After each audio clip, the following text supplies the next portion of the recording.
Salut mes frères et sœurs, la Bible nous dit dans Josué 1, le verset 8, que ce livre de la loi ne s'éloigne point de ta bouche.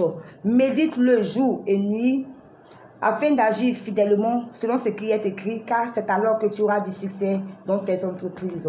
Pour vous dire que la méditation est très importante dans la marche chrétienne. On ne peut pas dire que nous sommes chrétiens sans méditer. On ne peut pas dire que nous sommes chrétiens sans connaître la parole de Dieu. Alors c'est très important, frères et sœurs, de connaître la parole de Dieu. Ce matin, nous allons prendre notre Bible dans Matthieu 5, le verset 30.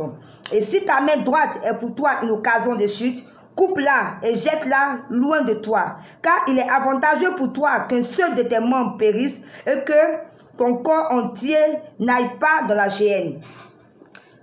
Aujourd'hui, il est question de parler de ce qui peut nous empêcher d'avoir une relation avec le Seigneur. Et ce qui peut nous empêcher, il y a le péché. Alors, la Bible nous dit en ce matin que si ta main est pour toi une occasion de chute, coupe-la et jette-la. Cela ne veut pas dire que tu vas couper ta main et jeter ta main. Mais ce qui t'empêche de t'approcher du Seigneur, ce qui t'empêche de vivre une vie de sanctification, tu dois arrêter cela. Si c'est un lieu, si c'est des personnes, si c'est un objet, un lieu, c'est-à-dire, je sais pas, tu veux arrêter peut-être de fumer, de boire, mais tu continues de fréquenter les bars, tu continues de fréquenter les maquis, tu ne pourras pas arrêter. Si c'est une personne, si tu as des fréquentations qui t'emmènent toujours à pécher, toujours à faire des choses que Dieu n'aime pas, tu dois couper avec cela. Si c'est des objets, aujourd'hui le portable a pris le dessus. Dans le portable, il y a la pornographie. Dans le portable, il y a toutes sortes de choses. Si c'est le portable qui t'empêche, tu dois arrêter d'être accro au portable. Parce que vaut mieux rentrer. La Bible dit vaut mieux rentrer dans le Seigneur sans les membres de son corps que d'entrer avec tout son corps. C'est-à-dire que c'est mieux de couper avec le péché. Frères et sœurs, si nous ne nous sanctifions pas, nous ne pouvons pas vivre une vie chrétienne heureuse, une vie chrétienne épanouie. Nous devons nous sanctifier. La sanctification est très très importante dans la marche chrétienne. Donc tu ne peux pas continuer de vivre dans ce péché, mon frère, ma soeur. Tu ne peux pas continuer de dire que je suis chrétien et que tu pratiques certaines choses que le Seigneur n'aime pas. En ce matin, s'il te plaît, prends la décision d'abandonner le péché.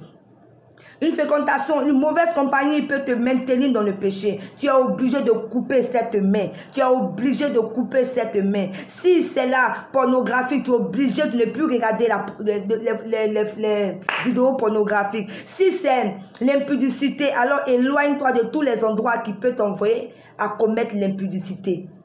Nous sommes faits de chair, frères et sœurs. Et quand tu donnes ta vie au Seigneur, cela ne veut pas dire que tu es tellement fort. C'est l'Esprit de Dieu qui vient dominer la chair. Alors si tu n'es pas permanemment dans la présence de Dieu, tu peux chuter à n'importe quel moment. Voilà pourquoi il faut être dans la présence de Dieu et éviter les choses qui peuvent encore te reconnecter au péché.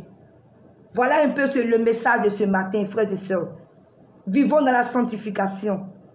Vivons dans la sanctification. La Bible dit, nul ne verra le Seigneur sans la sanctification.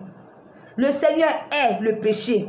Je ne suis pas en train d'effrayer une personne, mais je suis en train de vous dire la vérité en ce matin. Nous devons nous sanctifier, nous devons marcher d'une manière vraie avec le Seigneur. Nous devons marcher d'une manière, nous devons être vrais devant la face de Dieu. C'est très important. Arrêtons d'être des chrétiens hypocrites. Nous devons être sincères. Nous devons être sincères, frères et sœurs. Et pour être sincères avec le Seigneur. Frères et sœurs, mais tu ne pourras pas avec tes propres forces. Alors tu vas demander à Jésus de t'aider. Tu vas demander à Dieu de t'aider. Parce que sans lui, tu ne peux rien faire. C'est lui seul qui peut te libérer du péché. C'est vrai que tu peux prendre la décision pour dire je vais arrêter. Mais sans l'aide de Dieu, tu ne pourras pas. Alors ce matin, non seulement tu vas couper ta main, ce qui va t'empêcher de suivre le Seigneur. Et tu vas aller devant la face de Dieu pour dire Seigneur, aide-moi. Je vais arrêter ce péché. Aide-moi à sortir de ce péché. Afin que je puisse vivre d'une manière sanctifiée. Afin que Seigneur, je puisse être agréable à toi. Parce que Seigneur, je veux voir ta gloire. Je veux que tu te manifestes dans ma vie.